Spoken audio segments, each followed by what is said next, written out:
So hello guys, अब चालू करते हैं डिमांड एंड सप्लाई। मतलब क्या भाई, दो चीजें होती हैं मार्केट में, ठीक है। जब भी एक स्टॉक दोगे तो एक स्टॉक का एक होता है डिमांड एंड दूसरा होता है सप्लाई। प्यार से समझाऊंगा, प्रॉपर समझना, लिख लो इसको। एक होता है डिमांड, दूसरा होता है सप्लाई। कोई भी स्टॉक डिमांड से उठता है एंड सप्लाई से गिरता है। क्या हो अगर आपको पता लग जाए कि भाई ये स्टॉक का डिमांड है एंड ये स्टॉक का सप्लाई है, क्या आप उसमें एक यहां से कॉल की पोजीशन, यहां से पुट की पोजीशन नहीं ले सकते हो? सॉरी, अगर आप ऑप्शंस में करते हो तो ले सकते हो, अगर आप कैश में करते हो तो यहां से अपसाइड यहां से डाउन साइड शॉर्ट नहीं मार सकते हो। बिल्कुल भैया, कैसे होगा क्या होगा बता दो। बिल्कुल कॉपी पे लिख लो कि एक होता है डिमांड, दूसरा होता है सप्लाई। डिमांड वो होता है जहां से स्टॉक ऊपर उठता है, सप्लाई वो होता है जहां से स्टॉक नीचे जाता है। ठीक है, अब बात करते हैं भाई एनालिसिस की। उससे पहले एक चीज बताऊं, जो भी लोग ऑप्शन से आए हैं स्विंग में, भैया एक चीज जान लो, अगर आप ऑप्शन से स्विंग में आए हो, जेन्युइन एक बात बताऊंगा, प्यार से भाई के नाते बताऊंगा, एक माइंडसेट अपना चेंज करना शुरू कर दो। बिकॉज आपका जब तक माइंडसेट ऑप्शन वाला रहेगा, ठीक है, माइंडसेट, राइटिंग थोड़ी मत जाना, राइटिंग खराब है, ठीक है, बट माइंडसेट अगर ऑप्शन वाला रहेगा गाइस, तो कहीं ना कहीं आप स्विंग में प्रॉफिटेबल नहीं बन पाओगे। इसके इसका एकमात्र रीजन क्या है पता है? उसका एकमात्र रीजन क्या है पता है? उसका एकमात्र रीजन ये है गाइस कि आप चाहते हो तुरंत प्रॉफिट। अब आप ऑप्शंस में क्यों ट्रेड कर रहे थे? बिकॉज आप जानते हो कि अभी आप ट्रेड ले रहे हो, नेक्स्ट टाइम वो जो है अपसाइड ही जाएगा या डाउन साइड ही जाएगा, मैं कॉल पुट लेके निकल जाऊंगा। एंड ज्यादातर लोग क्या करते हैं, स्कैल्प करते हैं। तो भैया आपको करना पड़ेगा माइंडसेट चेंज, और माइंडसेट चेंज करने के लिए आपको क्या करना पड़ेगा? आपको करना पड़ेगा स्विंग ट्रेडिंग में होल्डिंग वाले ट्रेड्स, मोमेंटम ट्रेड्स नहीं। आपको करने पड़ेंगे होल्डिंग वाले ट्रेड्स। मोमेंटम ट्रेड्स कौन से होते हैं? मोमेंटम ट्रेड्स वो होते हैं जो हम मिड कैप में लेते हैं, स्मॉल कैप में लेते हैं, एंड वो कुछ पैटर्न्स होते हैं, कुछ ऐसे स्ट्रेटेजीज होते हैं जो मैं वीडियोस में बात करने वाला हूं। तो भैया उसमें जो है हम उस स्ट्रेटेजी को लेके एंड मोमेंटम 10 से 15% का कैप्चर करके डाउन निकल जाते हैं, ठीक है। तो वो होता है मोमेंटम। स्विंग क्या होता है भाई? स्विंग होता है जो बड़े स्टॉक्स होते हैं एंड जिसमें हम लोग महीने 6 महीने के लिए होल्ड करते हैं, वीकली टाइम फ्रेम में एंट्री करते हैं, उसे कहते हैं स्विंग ट्रेडिंग। सारी जब एंट्री बताऊंगा तो वो भी एंट्री बता दूंगा, स्विंग में कैसे एंट्री करना है, मोमेंटम में कैसे एंट्री करना है भैया। अभी बात करते हैं डिमांड एंड सप्लाई की। अब बात करते हैं प्रॉपरली भाई। देखो, अगर बात करें, मान लो ये है हमारा एक demand zone, supply zone, and ये है हमारा सप्लाई जोन, ठीक है। यहां पे आ गया, यहां पे आ गया डिमांड, ठीक है, ये है हमारा सप्लाई जोन, ठीक है। अब देखो, जब भी एक डिमांड जोन पे कोई भी प्राइस आता है तो समझ जाओ वहां पे जो है लोग बाई करने के लिए बहुत एग्रेसिवली रेडी हैं, ठीक है। एंड वो लेके जाएंगे सप्लाई जोन तक। क्यों? क्योंकि वहीं पे लोग जो है वो सेल करने की कोशिश करेंगे एंड वहीं से वो सेलिंग आएगी फिर डिमांड जोन तक की। एंड ये चलता रहता है कब तक? जब तक मार्केट में एक रेंज नहीं बन जाती, ठीक है। अब भैया बोलोगे कि यार हम लोग को पता कैसे लगेगा कि भाई ये डिमांड एंड सप्लाई जोन है? ये डिमांड एंड सप्लाई जोन तभी पता लगेगा जब तक वो दो टाइम, मतलब एक टाइम टेस्ट हो गया सप्लाई, दूसरे टाइम टेस्ट हो गया सप्लाई, एक टाइम टेस्ट हो गया डिमांड, दूसरे टाइम टेस्ट हो गया डिमांड, ठीक है, एंड तीसरे टाइम भी टेस्ट हो गया डिमांड। ये मैटर करता है कब? जब आपको पता करना है डिमांड एंड सप्लाई कहां बन रही है। समझ गए बात को? कब पता लगेगा डिमांड एंड सप्लाई गाइस? जब दो बार डिमांड और दो बार सप्लाई जो है टेस्ट हो जाएगा। तो भैया अब इसमें मजा क्या है वो बताओ, ट्रेड कैसे लेना है? देखो, जब भी एक डिमांड बनता है ना तो यहां से आपको बायर्स दिखाई देंगे, ठीक है, एंड जब भी यहां से यहाँ पे सेलर्स दिखाई देंगे, ठीक है। लेकिन एक चीज देखो, जब यहाँ पे बन जाएगा ना, कुछ दिन बन जाएगा, और जब मार्केट में अपसाइड जाएगा, कुछ भी यहाँ पे कंसोलिडेशन देता है, समझ जाओ कि ये जब छूटेगा ना तो ये स्प्रिंग की तरह भागेगा। अगर आप एक मान लो, आप एक एग्जांपल देता हूं, ठीक है। मान लो आपके पास एक स्प्रिंग है, ठीक है, आपके पास ये स्प्रिंग है, ये स्प्रिंग है, आप इसको पूरा दबाए हुए हो, पूरा दबाए हुए नीचे की तरह। जब आप इसको छोड़ोगे तो भैया ये कितना तेज से भागेगा? पूरा तेज से भागेगा। बस वही ये स्प्रिंग है गाइस, ठीक है, वही ये स्प्रिंग है। इस स्प्रिंग को क्या करना है, इस स्प्रिंग को देखोगे तो ये स्प्रिंग इसमें बन रही है, ये स्प्रिंग इसमें बन रही है। एंड जब भी ऊपर साइड कंसोलिडेशन दे, इसका मतलब क्या है? ये क्या डिनोट कर रही है? ये डिनोट कर रही है गाइस कि मैं अब ऊपर फटने वाला हूं या फटने वाली हूं। आप लोग थोड़ा मुझे रडार में ले लो। आप लोगों ने बहुत मुझे सपोर्ट पे खरीद के रेजिस्टेंस सपोर्ट पे खरीद के रेजिस्टेंस पे सेल कर दिया। अब आ गया है बारी रेजिस्टेंस ब्रेकआउट देने का। तो आपको वो ब्रेकआउट कैसे पता लगेगा? वो ब्रेकआउट पता लगेगा मेरी स्ट्रैटेजी से, जो मैं स्ट्रैटेजी की वीडियो में डालने वाला हूं, ठीक है। अभी आप ये समझो एंड समझो कि कैसे डिमांड एंड सप्लाई वर्क करता है। दूसरा चीज, हमेशा डिमांड एंड सप्लाई में दो चीजें याद रखना गाइज, कि कभी भी डिमांड एंड सप्लाई में उस स्टॉक में ट्रेड मत करना जो बियरिश है, ठीक है, जो बियरिश है। उस स्टॉक में ट्रेड मत करना, ठीक है, क्योंकि हायर चांसेस रहते हैं कि उसमें वॉल्यूम कम हो, एंड वॉल्यूम कम होने के बाद ये डिमांड से सप्लाई में जाने में लेट बहुत करता है, मतलब टाइम बहुत लेता है, जो कि आपका पैसा फंसा के रखेगा, ठीक है। तो आपको उन स्टॉक्स में ट्रेड करना है जो बुलिश है। मान लो यहां से कोई स्टॉक आया एंड वो बुलिश है, एंड वो डिमांड, अब सप्लाई एंड डिमांड जोन में फंस गया है, जिसको हम लोग कहते हैं साइडवेज एक तरह से, ठीक है। तो आपको उसमें ट्रेड करना है जो बुलिश मार्केट हो।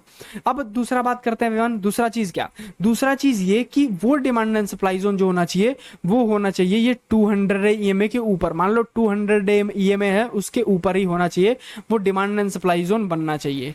समझ गए बात को? ये चलो 3 चीजें नोट कर लिया आपने। अब बात करते हैं विमान एग्जाम्पल के साथ। पहले 1-2 एग्जाम्पल और दूंगा, ठीक है, 1-2 एग्जाम्पल और दूंगा। भैया ये डिमांड जोन पे आपके अंदर क्वेश्चन होता है, भैया ये डिमांड जोन से बाइंग क्यों आती है, नहीं सप्लाई जोन से सेलिंग क्यों आती है? देखो एक चीज बताता हूं, जब भी आप कहीं मान लो आप कोई सामान खरीदने गए, ठीक है, आप गए मार्केट, आपने देखा कि भैया एक सोयाबीन आप खरीदने गए, सोयाबीन का डिमांड बहुत है, तो वहां से सोयाबीन का जब डिमांड, मान लो 2 रुपए का सोयाबीन मिल रहा था एंड डिमांड बहुत हो गया, तो उस सोयाबीन का दाम हो जाएगा 4 रुपए, ठीक है, हो गया 4 रुपए। एंड जब उसका सप्लाई बहुत होगा, मान लो आपको चाहिए 2 सोयाबीन और उसको सप्लाई हो रहा है 4, तो भैया आप क्यों उसको 4 रुपए में खरीदोगे, आप उसको 2 ही रुपए में खरीदोगे, तो उसका जब सप्लाई हुआ तो वो गिर गया नीचे। समझ गए? इसी तरीके से स्टॉक्स में डिमांड एंड सप्लाई वर्क करता है। समझ गए बात को? यही है डिमांड एंड सप्लाई स्टॉक्स में।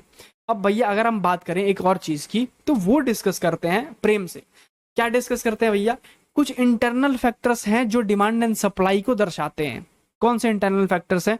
पहला, कंपनी में या तो अंदर अंदर सेल्स जो है वो बढ़ नहीं रही हो, ठीक है, सेल्स बढ़ नहीं रही हो, ठीक है, या फिर कंपनी में जो है कुछ ऐसा चीज नहीं हो रहा है जो कंपनी का ग्रोथ दिखा रहा है, ठीक है, ये चीजें हो सकती हैं।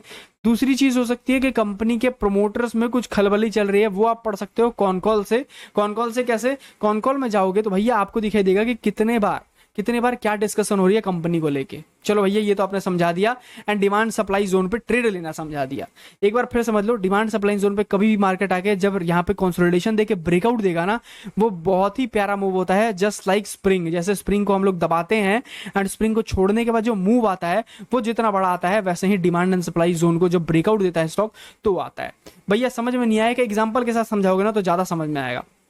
एग्जाम्पल के साथ समझाऊं तो पहला स्टॉक ही ले लो भैया, मेरे सामने है। कौन सा स्टॉक है भैया? ये आपके सामने है HDFC बैंक, ठीक है, एक बहुत ही प्यारा ये स्टॉक है। अगर देखोगे आप डिमांड सप्लाई जोन के तहत, एंड जिस दिन ये ब्रेकआउट देगा उस दिन समझ लो कि भैया ये फटेगा स्टॉक रॉकेट की तरह, ठीक है। ये हो गया हमारा डिमांड, ये हो गया हमारा सप्लाई। हमने क्या 3 क्राइटेरिया लिखे थे, आपने कॉपी में अगर लिखा होगा तो आपको पता होगा। हमारे क्राइटेरिया थे, पहला कि भैया 2 बार, ठीक है, 2 बार जो है स्टॉक ऊपर टेस्ट नीचे टेस्ट, सप्लाई एंड डिमांड 2-2 बार टेस्ट होना चाहिए, ये हमारा था क्राइटेरिया, ठीक है।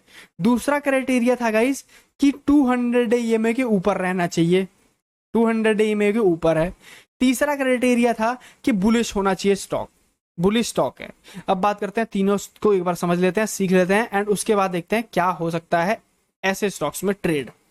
तो आ जाओ भाई, ये हम लोग सीख रहे हैं डिमांड एंड सप्लाई, जो कि बहुत ही मतलब बहुत ही तगड़ा लॉजिक है अगर आप एक जगह से देखो तो, एंड बहुत ही बेकार लॉजिक है अगर आप मतलब, मैं क्या बताऊं भाई, लोग इस चीजों को क्यों अवॉइड करते हैं मुझे समझ में नहीं आता है, ठीक है। चलो तो भैया यहाँ पे देखो, हमारा पहला जो है हमने बुलिश स्टॉक देखा, ठीक है, उसके बाद देखा हमने 1 बार टप्पा खाया, 2 बार टप्पा खाया, 3 बार टप्पा खाया, मतलब 1 बार 2 बार सप्लाई मिल गया, 1 बार 2 बार डिमांड मिल गया। अब देखो जैसा हमने स्ट्रैटेजी बताई थी इससे पहले वाली वीडियो में, वो भी इंप्लीमेंट हो गई यहाँ पे, एंड उसके बाद भैया रॉकेट हो गया स्टॉक, मिल गया हमको यहाँ पे सप्लाई जोन, एंड फिर सप्लाई जोन से आता है नीचे, फिर डिमांड जोन पे आता है, फिर हमने यहाँ से वही किया फिर सप्लाई जोन पे। लेकिन भैया अब क्या हो रहा है, ठीक है, हमने तो 2 बार ट्रेड इसमें ले लिया स्विंग एंड हमने निकाल दिया। अब भैया अब क्या हो रहा है? अब हो रहा है गाइज वही सेम सिनेरियो जो मैंने आपको बोला था। कौन सा सेम सिनेरियो विवान? वो सिनेरियो यहाँ पे भी हुआ था कि हाँ यहाँ पे हम ट्रेड ले सकते थे, नहीं ले सकते थे। क्यों नहीं ले सकते थे विवान? मैं बताता हूँ क्यों नहीं ले सकते थे, यहाँ पे क्यों ले सकते हो इन फ्यूचर वो बताता हूँ, ठीक है। भैया देखो हमने क्या देखा, हमने देखा कि यहाँ से 1 बार सेलिंग आई है, ठीक है, एंड अब यहाँ पे जो कंसोलिडेशन दे रहा है वो दे रहा है, देखो दो टाइप का करेक्शन होता है। एक चीज आप लोग नोटिस कर लो, लिख लो कॉपी पे, ठीक है, 2 टाइप के करेक्शन होते हैं, कॉपी पे एकदम लिख लेना, 2 टाइप के करेक्शन होते हैं, कोई नहीं बताएगा सब चीजें। पहला होता है टाइम करेक्शन, ठीक है, जो टाइम बिताता है उसे कहते हैं टाइम करेक्शन।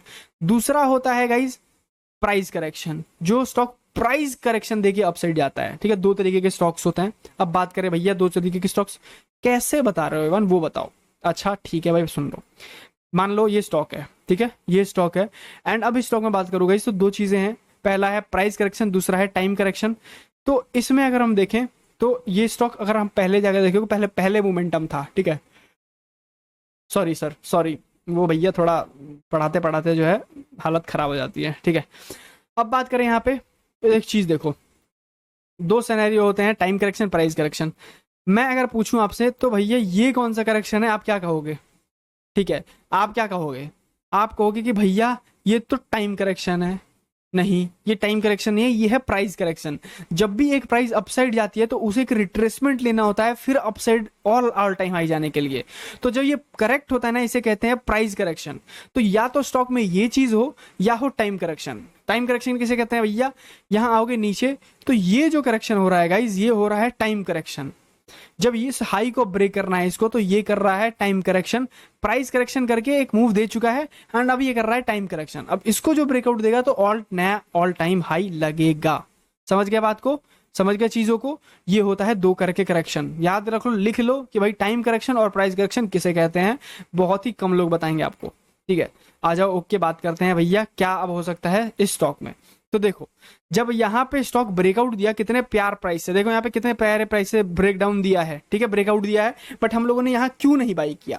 ठीक है, यहाँ तो ब्रेकआउट नहीं दिया बिकॉज यहाँ पे रेड कैंडल ऑब्वियसली है, बट यहाँ पे कहीं ना कहीं ब्रेकआउट दे दिया है। क्यों? क्योंकि ये देखो बहुत ही प्यारा ब्रेकआउट ऊपर क्लोजिंग दिया है सबके, ठीक है। तो हमने यहाँ क्यों नहीं लिया भैया? यहाँ पे इसलिए नहीं लिया गाइस, क्योंकि एक चीज देखो, जब भी मैंने आपको एक चीज बोला है, जब भी अब एक इतना बड़ा स्टॉक है, ठीक है, इतना बड़ा स्टॉक है, कहां से आ रहा है? 14-17% रिटर्न देते हुए आ रहा है। जब भी एक बात जान लो, एक कोई बड़ा स्टॉक है जिसमें बहुत कम मोमेंटम आता है एंड उसमें जब भी मान लो एक स्टॉक है, ठीक है, ध्यान से सुनो इस चीज को, मान लो एक स्टॉक है जो जो नीचे से, एक सेकंड, जो नीचे से आ रहा है अपसाइड तक का 15% का मूव देते हुए, तो आपको क्या लगता है कि वो स्टॉक वहां से और 20% भागेगा? बहुत रेयर चांसेस है, ठीक है, क्योंकि वो 20% भाग चुका है एंड वो स्टॉक फिर से नीचे हल्का सा आके तभी ऊपर जाएगा। एंड ये स्टॉक है HDFC, इसका 17% मतलब बहुत होता है, ठीक है। तो 17% के बाद अगर ये इतने क्रूशियल जोन को ब्रेकआउट दे रहा है, I am not interested, I am not interested. मैंने पहले बताया था कि जब भी अगर इसमें जा रहा है एंड जब भी ऐसा कंसोलिडेशन अपसाइड जाके दे एंड ब्रेकआउट दे तो मैं इंटरेस्टेड होऊंगा। समझ गए बात को? तो हमेशा याद रखो, टाइम करेक्शन होता है तो वो प्यारा रहता है बड़े स्टॉक्स में, रेदर देन अगर प्राइस करेक्शन होता है वो, ठीक है। तो ये ध्यान रखना, ये बहुत प्यारी चीज है एंड बहुत अच्छी चीज है। अब भैया HDFC बैंक का और दिखा दो कोई स्टॉक हो प्यारा तो। भैया और स्टॉक देखते हैं, पहला दूसरा देखते हैं REC, ठीक है, REC लिमिटेड। REC लिमिटेड देखिए भाई, तो बहुत ही प्यारा ही तो भागा है, ठीक है, बहुत प्यारा भागा है।